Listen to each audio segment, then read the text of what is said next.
Thank you for listening to Remake Rewind, the podcast where we decide if remakes and reboots should have happened. I am Mike, as always, and with me is Dustin. How you doing, Dustin? Hey, I'm doing very well. How are you, Michael? I am great. I'm excited to talk about these movies. Me too. I actually really like both of them. I really like both of them as well. It's going to be, a pretty good, I'm going to, I can't even talk. Got the goddamn donkey brains. Yeah, what's the matter with you? You turned into a fly? Oh, no. Help me! Help me! Help me! But no, I really enjoy really watching good at these.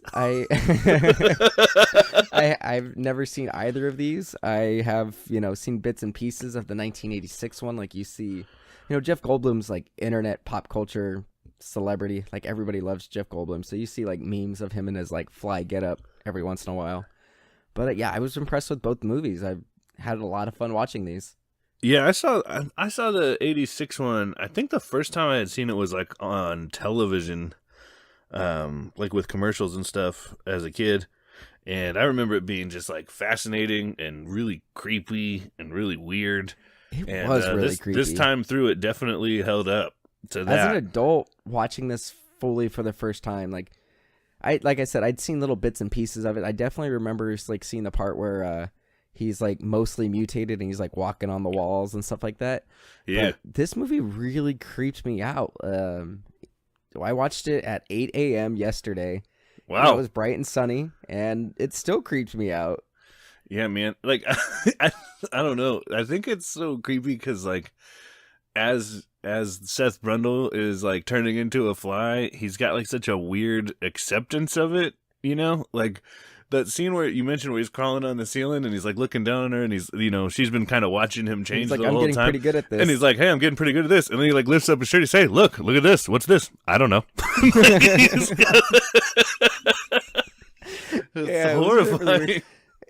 He was like up and down with how he felt about it. Like initially he's like, yeah, the teleporter is really cool. And then he's like, oh shit, this is bad. Wait a sec, I can walk on walls. This is really cool. And then he just like resigned to accept his fate. But I already feel it's rambling. I think we should kind of set some criteria to kind of help us, stay on the straight and narrow in terms of this conversation. I definitely think we need to talk about I definitely think we should talk about the scientist pre-transformation and then, of course, like post-transformation, like the different mutations. Because this being a Cronenberg film, it is definitely gnarlier at the mutation level. Oh, yeah. It's very Cronenberg-y.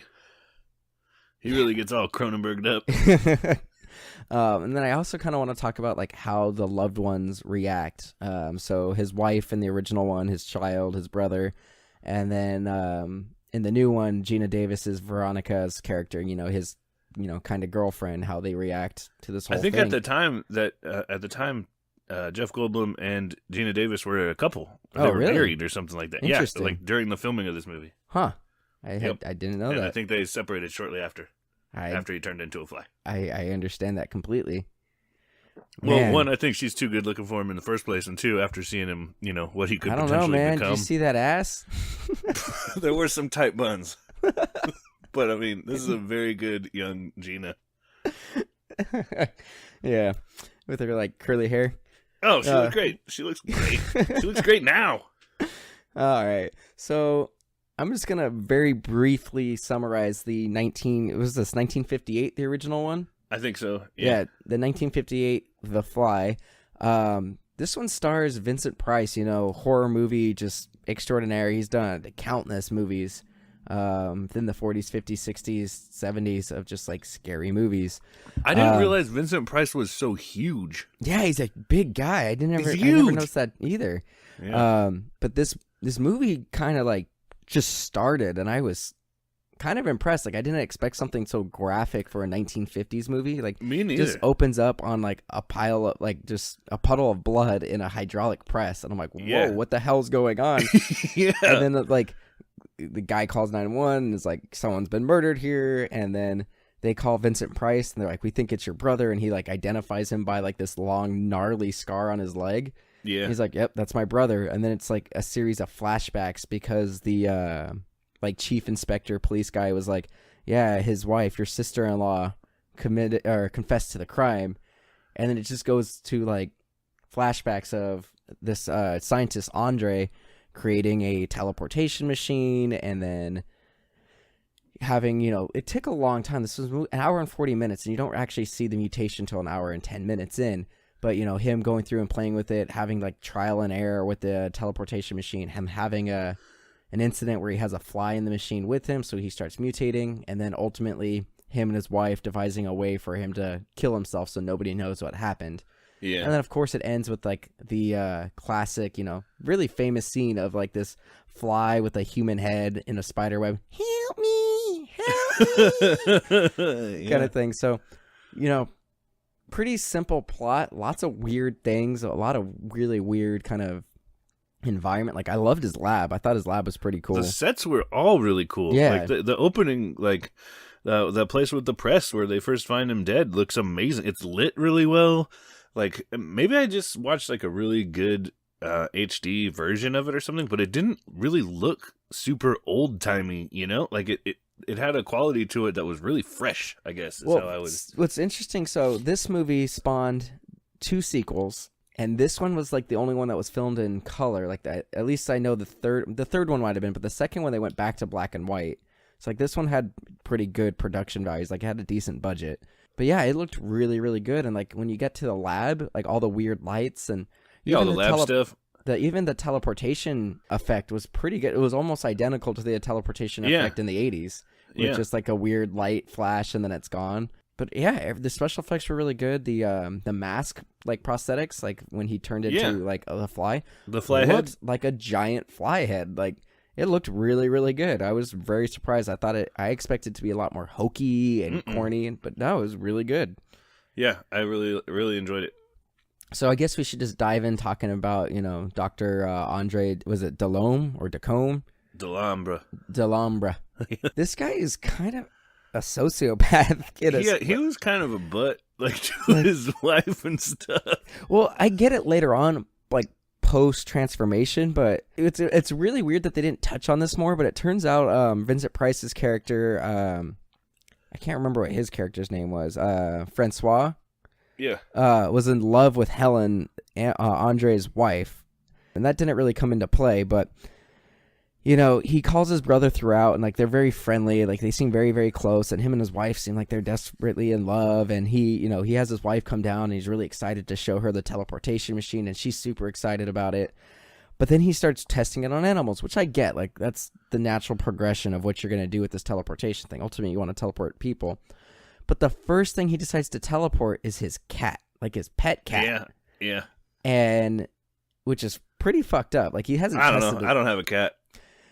You don't have a cat. I have a cat. I love my cat. But the thing is, you would not try to teleport your cat? I would not teleport in a machine that you had made, that you were trying to get to work? But not the first thing. Like, he's a scientist, like, get a mouse. Like, later on, he gets a guinea pig. Well, like, get a mouse. Jeff Bridges started with fucking baboons, dude. Not Jeff Bridges. Jeff Bridges. Jeff Goldblum. Jeff Goldblum. Whatever. Where'd he get a baboon? Well, he had 2, because later on, I know. Sorry for killing How your do brother. You get your baboons are really dangerous. Yeah. But anyway, so he starts with his cat, and it doesn't work, and he just kind of like looks around the room, and he's like, huh, where did it go? And then like he hears it meowing, and he's like, that's strange. And then later on, it cuts to 4 weeks later. The wife is like, man, we haven't seen our cat in like 3 or 4 weeks. What's going on? It was an outside cat. And then they go and have like a romantic date to the ballet. And that's when he tells he takes her to the ballet. Then they go to the lab, and he like teleports champagne. He's like, and this part was pretty risque. I wrote it down. He goes, we'll finish with integrated champagne. And she goes, finish. And he goes, ooh, you're not in a scientific mood. Like, she definitely wanted the D, his wife. Yeah. Pretty risque for the 50s. But at that point, when she's all like hot and bothered with him doing his like science stuff, getting the champagne, he's like, oh, by the way, I totally teleported our cat, and I have no idea where it is. Like, that cat's definitely dead at this point. It's just messed up.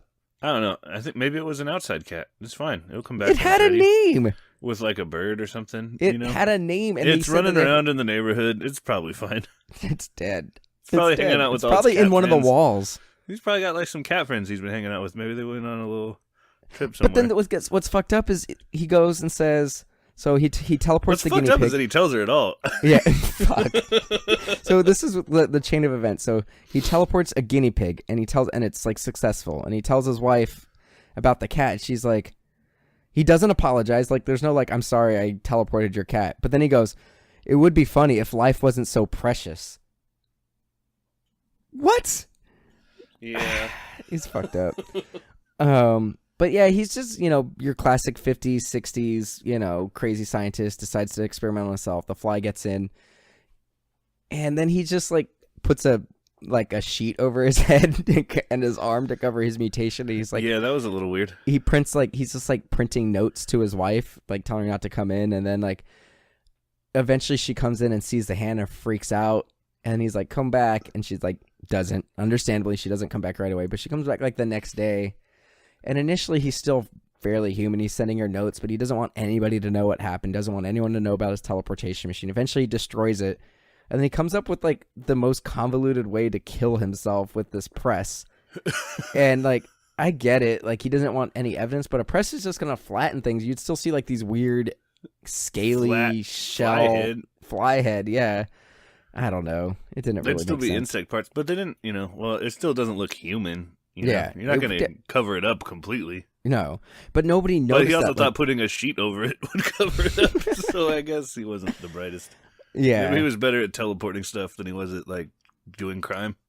Yeah, I guess. But, the movie's pretty straightforward. He's just a generic, mad scientist who's trying to do this. And, yeah, that definitely makes sense. But, like, the police and his brother don't notice anything weird when they look at his body. So I guess it worked. I guess it smashed it flat enough. Like, they did do something where they said, like, oh, man, they put the plates at such a pressure that it would, powderize it. So maybe it might have just turned into like a puddle of goo. Yeah.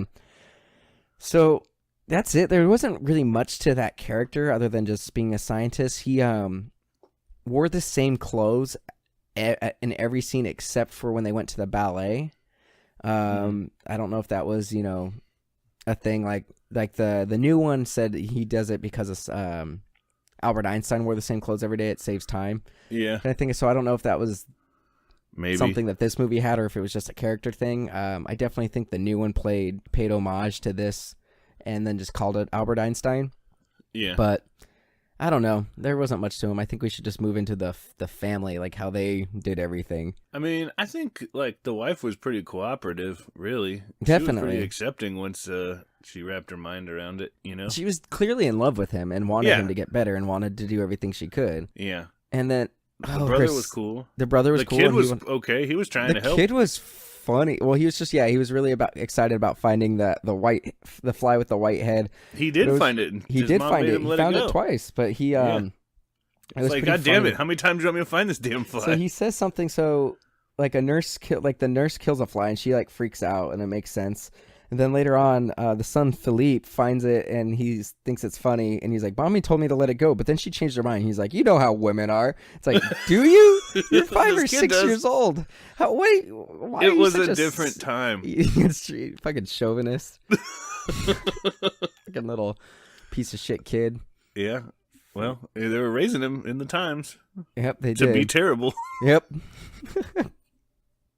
Oh man, but Helen is very cooperative, and then she is like totally cool with murdering her husband. Yeah, she also just like takes the rap for it. She's she like, does. I smashed him. Yeah, and she says that it's better for her son to think she's mad and a killer than finding out what his dad did. I don't think that it is better. I don't think it is better. And then Vincent Price I found out that my dad invented a teleporting machine, but then accidentally turned himself into a fly, and then wanted my mom to smash him, I think I could process that. Yeah, right. Maybe not at that age. I could work through that. I could be okay your with dad that. was your dad was a very gifted scientist, son, and there was an accident in the lab. Like, why not just say that? But then later on, so like the cops come to actually arrest her, and then they find the spider.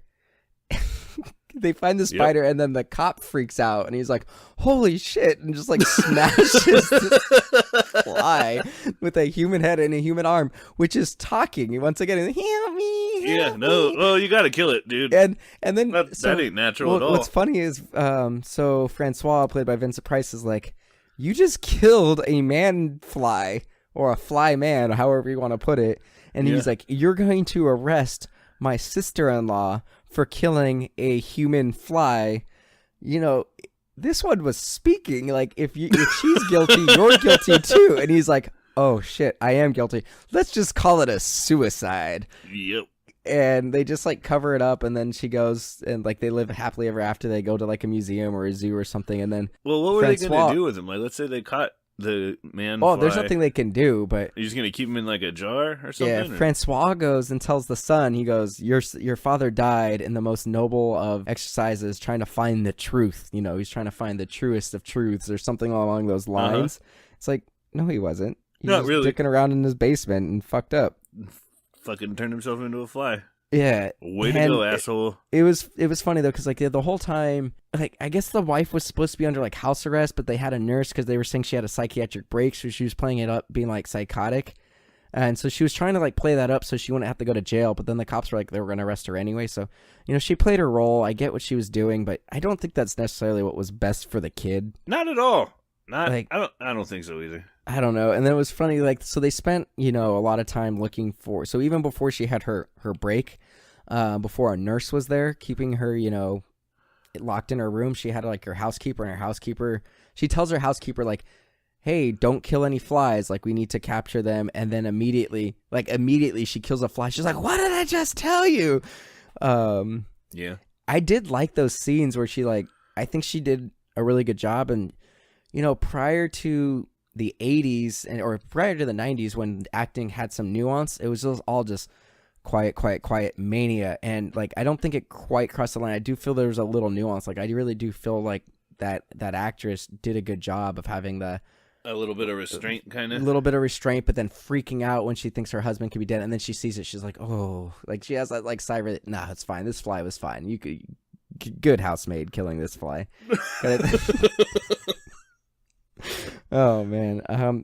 But I enjoyed the movie overall. Like I didn't dislike the movie. It was brisk. I thought it looked great.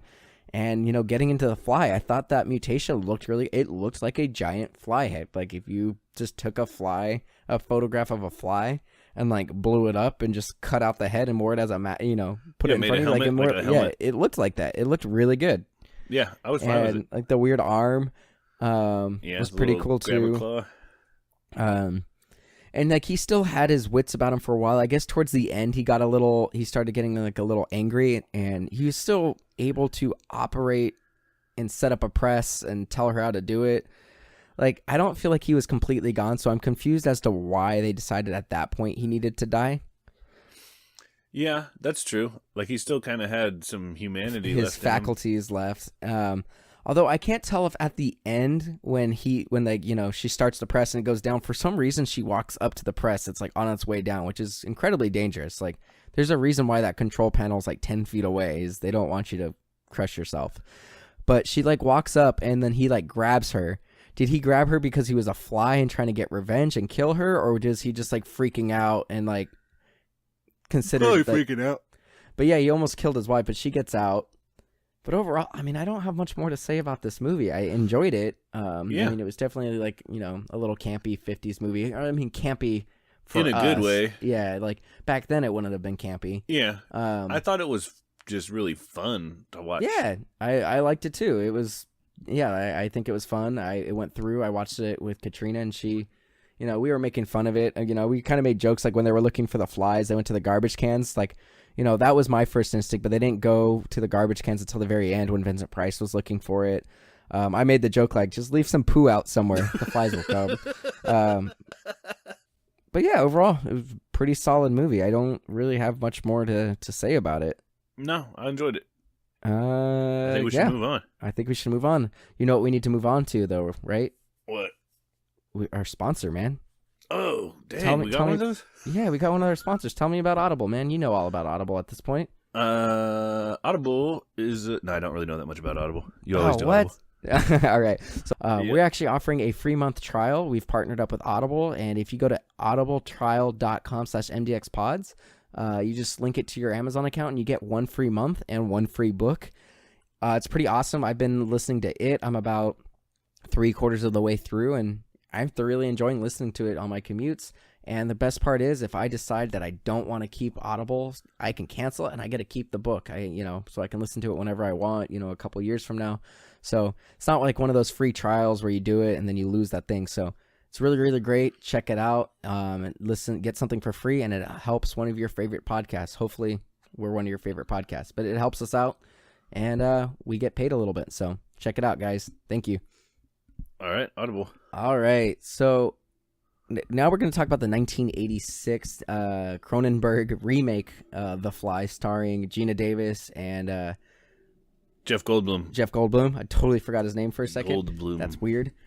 Goldblum. And I really enjoyed I this love movie. this It was movie. really fucking creepy, and I thought it was going to be kind of hokey and everything like that. The special effects were pretty solid. I do think The Thing had I think this was a more detailed, animatronic, stop motion puppet, whatever it was, than some of the creatures in The Thing, but I felt it wasn't quite as smooth at the end, moving as some of the creatures in The Thing. And Jeff Goldblum was amazing in this movie. Oh yeah, great performance. I think, really, I don't feel anybody's performance was lacking in this movie. I liked maybe just the boss guy, the editor. He was just supposed guy. to be a creep. I thought he was. He was lurking on her, going into her house and taking a shower and stuff, and just. I honestly didn't like that guy's arc. I would have much rather it been he was a good guy, a coworker who cared about her, and he kind of warned her don't be going out with these weird scientist types. Watch, you know how they are. Yeah, you know how they are. They're weird and They're antisocial. always turning into mutants. But this guy was such a fucking creep the whole movie. Like you said, she comes home and he's naked in her shower, and she's like, "What the fuck are you doing here?" And he's just taking a shower. And then she's like, "Get out, give me my key back." And he's like, "No, I'm gonna keep it." Yeah, you don't need it back. That's when you fucking change your locks. Yeah, Geena. come on, Geena. And then he later on blackmails. I guess we should just do a rough summary of this one because the plot's a little bit different than the original. In this one, in a nutshell, they're at that party thing or whatever, and Geena Davis is a journalist, and she's trying to get a story on what's the biggest deal going in technology, and she starts talking to Seth Brundle, and he's like, "Oh, I got some cool stuff," and he's still really awkward and kind of weird. The thing that's crazy about this is he doesn't realize she's a journalist. No. Until later on, he just starts telling her about his I think he's teleportation just machine. trying to talk to somebody, trying to pick up chicks. I think he's just trying. Yeah, he was trying to pick up this girl. He takes her back to his lab. I'm gonna show you something Check cool. out my lab. But go ahead with the summary. And so gets her back to the lab, and he teleports her stalking or whatever, and then she starts recording she's recording the conversation, and he's like, no, you can't do that. And he's like, "What do you mean I can do whatever I want? I'm a journalist. See you later." And then he's like, "I didn't know you were a journalist." Yeah, and then she goes to her boss, the creepo guy, and is playing it for him, and he doesn't believe her. And then Seth Brundle shows up and is like, "Hey, let's go talk about this. How about this? Instead of doing the story now, you get to do an exclusive and write a book about this whole achievement and document the process."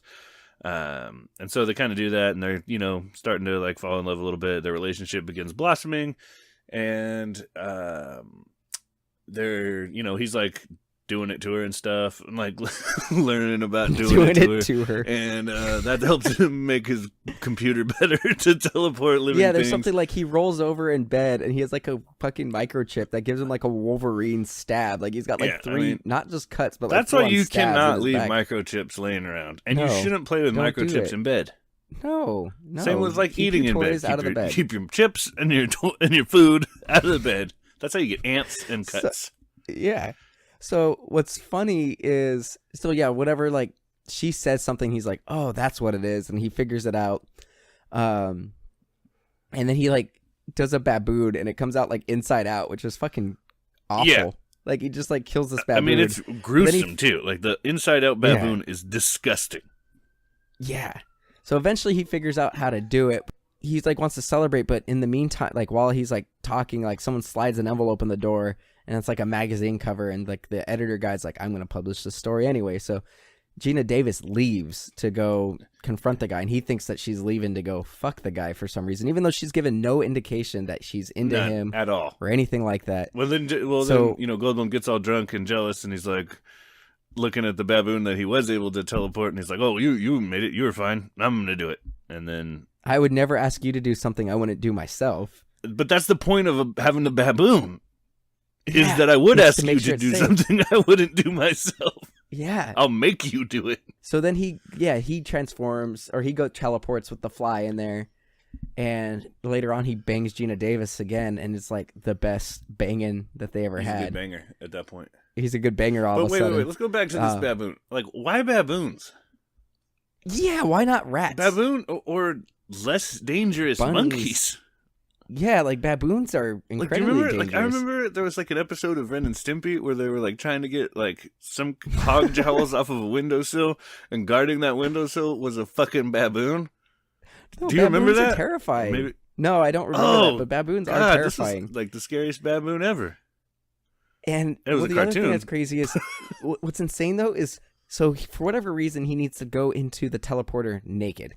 Yeah. Whatever, I get it. We want to see that naked. sweet Jeff Gold. Yeah, we want to see that sweet Jeff Goldblum bod. Dude, he looked pretty buff in this movie. Honestly, he wasn't buff, but he was cut. He put on some muscle. He had for some this definition. Movie. He put on. He was definitely had some definition. Those tight he goes buns. in naked, and then he comes out of the teleporter, and then he's like, "Come here, baboon!" And like the baboon jumps, and he's like holding a baboon while naked. What's wrong with that? Like baboons, or like apes, when they attack things, they go for your face and your genitals. Maybe it's like and, they thought that he was like the alpha baboon, dude, because he was so physically intimidating and sexy. Almost as sexy as that scene in Jurassic Park where he's like laying almost, dude. I don't know if anything's topping that one for Goldblum. No. All right. So getting back to the plot, like basically she confronts the editor, and then he starts getting like super ripped. Like he does this thing where like he like goes onto this like pipe that's in his apartment. He starts doing like all these like acrobatics and he's like, man, being a teleporter, I think what it does is it breaks down your molecules and puts them back together and gets rid of all the toxins and impurities, so it makes you like the strongest like human you can be. And so he's like keeps trying to convince Geena Davis to go through the teleport, and she's like, nah, I'm good. And then eventually he gets like really mad at her for not doing it. And he like right before that though, she like discovers that he's got these like weird hairs coming out of his back. And he's like, it's fine, don't worry about it. And then she's like, he says something that's like really fucked up to her. Like, I wrote it down. Give me a second. She gets like really upset and goes to leave. And he goes, you're a fucking drag, you know? You're too chicken shit to be part of the dynamic duo. Got a thing like that. There's actually some pretty good one-liners. I thought about shit where he's talking about like drinking from the plasma pool and diving deep into it and stuff. Like he's on a crazy rant at that point. He also...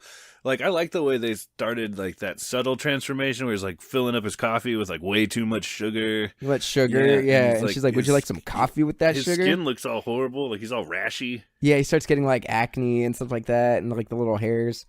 And then later on, she's like, you're sick. He's like, does this look sick to you? And he just, like, punches a hole through not only the wall, but he hits, like, the door jamb and, like, he starts, like, splintering off the wood and stuff. Yeah, but then it's right after that where he goes into the bathroom and realizes that he's able to pull off his fingernails. Yeah, it's funny. And then like later on, like, that scene is nasty too. When he like pops that one finger and it sprays the goo all over the mirror. Oh, it sprays like the pus all over the mirror. Like there's some pretty good like going back to like when at one point like before the editor starts like blackmailing Geena Davis, there's a point where she's like talking about him and he gets like jealous and he's like, I wrote this line down too. It's pretty good. He goes. She just basically was like, I'm onto something. She goes, I'm onto something big. He's like, what? His fucking cock? Yeah.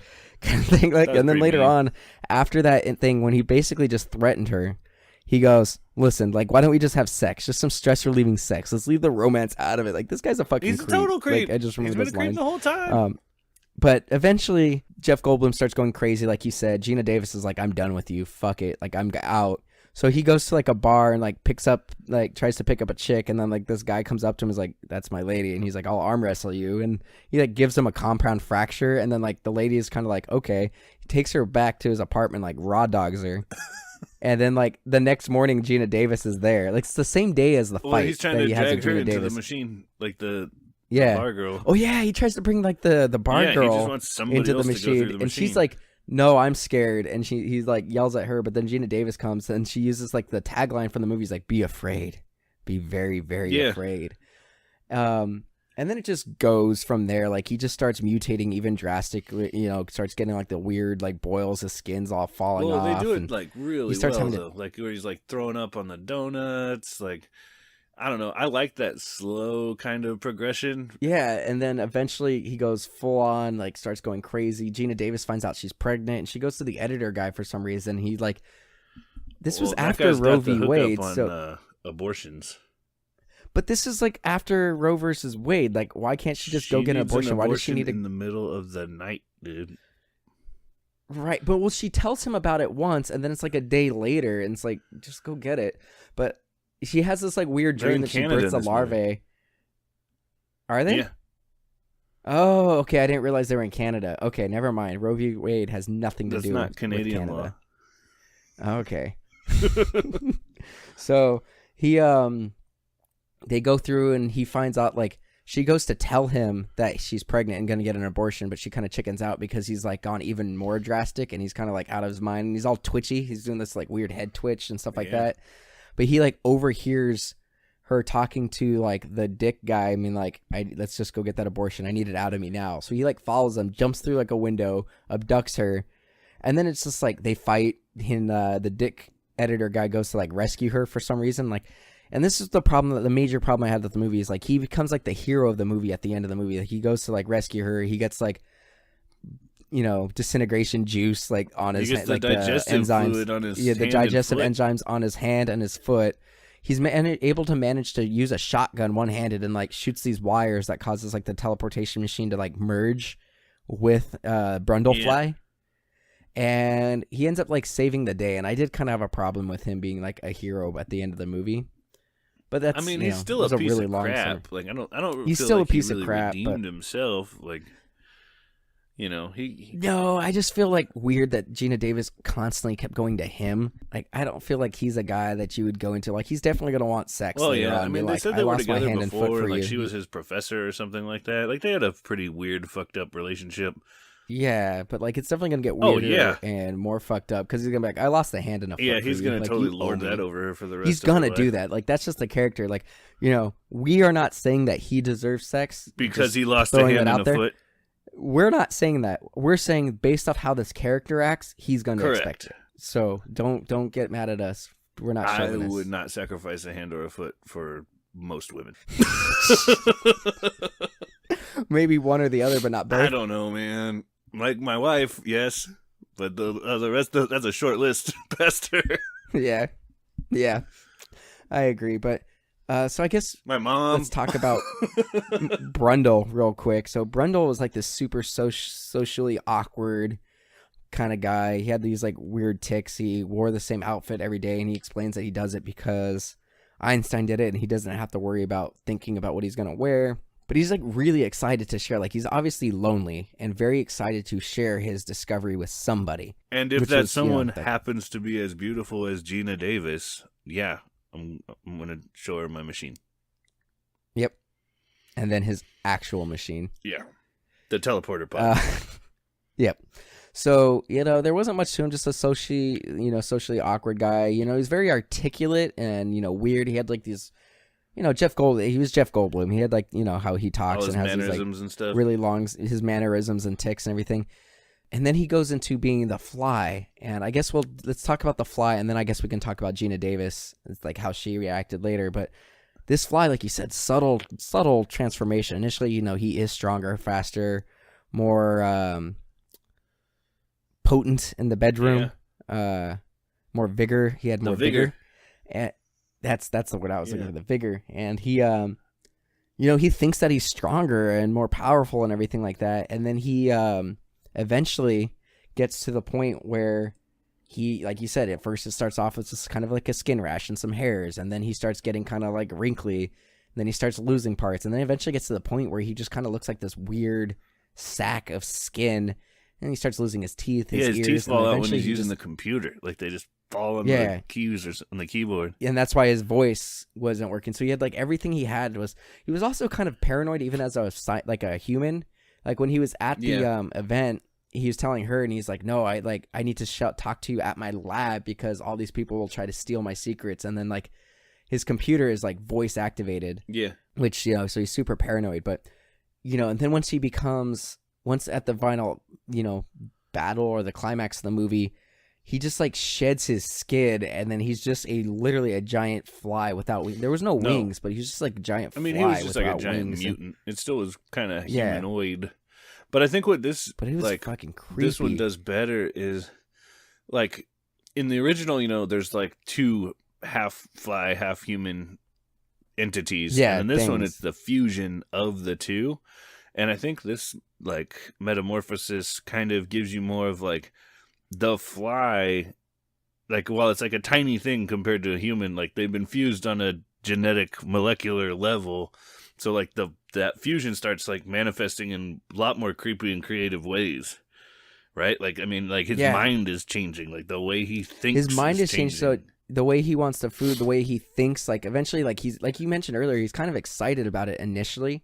And then when he starts, like, losing his fingernails and stuff, then he gets a little creeped out. But then he's on the wall, and he's like, I'm pretty good at this. And he's enjoying it again. But then he like names himself like the Brundlefly. Like, he no longer refers to himself as Seth Brundle.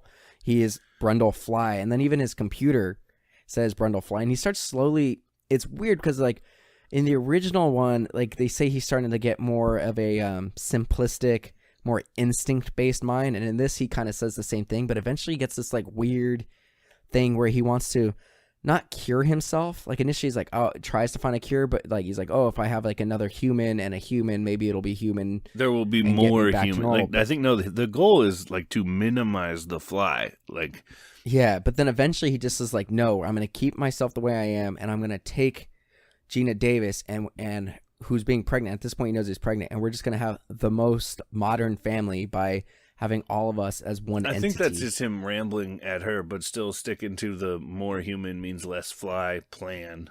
Yeah. But it's fucking it's super weird. fucking weird. I mean, and then he has this thing where he wants to film himself eating the donuts for children.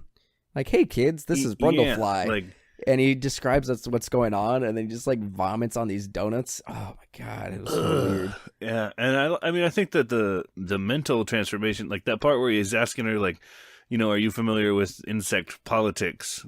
Insects don't have politics. That was a like, weird. There's no compromise. I'm the first insect politician. Yeah, and then that's when he tells her she needs to leave because he's gonna hurt her if she stays. And I think that's him like internally wrestling with like this new part of his mind that's like really fucking him up.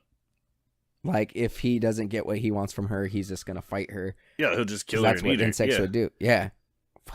Yeah, dude, it's gnarly. This is a gnarly movie. Dude, this movie is really gnarly. And then it's weird, like, it had a dream sequence in this movie. Like, David Cronenberg had he's the gynecologist. Cameo as the gynecologist giving birth to or birthing the larva from Geena Davis. Which was weird. Yeah. Later on, dude, you know what's also fucking creepy? So eventually he starts, like, his teeth start falling out, and his ear falls off, and his, like, fingernails, and he keeps all this stuff in his medicine cabinet, and he calls it the Brundle Natural This medicine History. cabinet is now the Natural History Museum of Brundle. Oh, it's fucking weird. Oh my god, this movie's so weird. I don't know, would you throw all that stuff away, or would you keep it? I don't think I'd keep it, but I've what are you also gonna do with it? Is in a weird, I don't know. Dude, it was really weird. The first time he does the digestive juice, like when he's like eating the donuts, he's like, solid food makes me sick, but he hadn't had the scene where he like fully describes what goes on. He like vomits digestive juice all over himself, and then Geena Davis is like, "Oh, all what the fuck?" Donut. You know, she's a little freaked out, and then his ear falls off, and then she hugs him like right away. Well, his shirt's already kind of covered with the juice. Yeah, that's what I'm saying. That's weird. Like, that's I don't know why you would dangerous. touch him. No, I wouldn't. And then she loved him. She did, I guess. And then let's see. There's just something. Oh man, this was such a weird movie. I loved it though. Originally, he was going to use like a 3-pod system to reverse the mutation, but eventually he just settled on no. We're just going to fuse. No, there were still 3 there was pods. A point where they used the was the there old still pod was like pod 3. So in pod 1 would be like Brundlefly, pod 2 would be Geena Davis, and then they would come together and emerge from the 3rd pod, all fused up. Got it. Okay. Even further Cronenberged. Oh, dude, you know what was also pretty gnarly? So he looked like a weird zombie guy for most of the movie, and he just started looking like he was just rotting more and more, like towards the end of a zombie movie, or like a modern zombie movie. And like, so she goes to like confront him, like right after he like digested, like, you know, juices the guy's foot and arm. and she goes to like slap him, and his jaw just came undone, and then that's when he like starts to split. Like you see like the little like skin comes off, pincers and stuff. Oh my god, that was so weird. But yeah, like I really did like this. Like it wasn't just a slow transformation of the body, but that slow transformation of the mind. Yeah, dude. And then like after he's fused with the pod, and he comes out and he's like got the plate stuck in him, and like his legs are those cables and stuff, and like he kind of calls it to him like it's just like, dude, I'm done. I'm done. Like, just fucking kill me. I'm done. Like it's so different from like the help me, like dude, just fucking kill me. Like I don't want to live. I hate this. This is like he also had like this weird like artificial intelligence computer because he like is able to just like ask it questions. Questions like, did Brundle absorb the fly? Negative. It's a negative, fused at molecular level, kind of thing like that. Like. And throughout, like, he types in questions, and it, like, says, no, this is what needs to happen. I thought that was a great plot device, though. Yeah, to kind of let you know. And I did really like this scene where he goes through, and he's like, what's going on? What happened? And then he goes and, like, he looks at the computer, and there's, like, cameras in it, and it shows what happened. That was pretty cool. Yeah, and it gets that image of the fly, like, it keeps zooming out little by little. Yeah. Overall, awesome movie. I fucking loved this movie. It was faithful to the original. It added to it. I'm gonna say like right off the, yes, I think this movie was a good one to happen.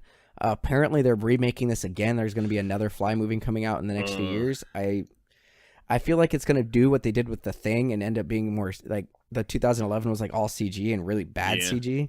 I don't really feel like we need another one past this, but I can see why this was made, and I'm glad that they I think do this. I don't know that they're going to have the same level of acting, like the same performances. That's what makes this movie good, Like Jeff Goldblum was he's perfect. Really in this. Like, good in this movie. He's really good, and he already has these weird kind of tick mannerisms in all of his movies. But once he starts transforming, he starts getting all twitchy, and then like the way he moves is different when he's the Fly. Like in pain, like I don't know. And later on, it does, but like He gets this more cocky swagger when he's the Fly, when he first does it, and then as he starts to mutate, even right before he gets like the really gnarly mutations where he can't pass as human anymore, he starts doing like the little head twitches and the bug eyes kind of thing. Like really, it was perfect. Like I can't imagine. I was reading about it. I wouldn't have been able to think of that. Scenes. There's a deleted scene, like a monkey cat scene, is what it's called, where I guess while he's like pretty far along in his mutation, he's trying to come up with like a cure, he puts like a monkey and a cat in one and makes a monkey cat. Weird. Yeah, and I think audiences didn't like it because it seemed just cruel to animals for no reason, kind of. Like, I get that. I get why they wouldn't want that. I don't want it. I don't want to see that. So I guess we should try to like move into like Geena Davis's character Veronica.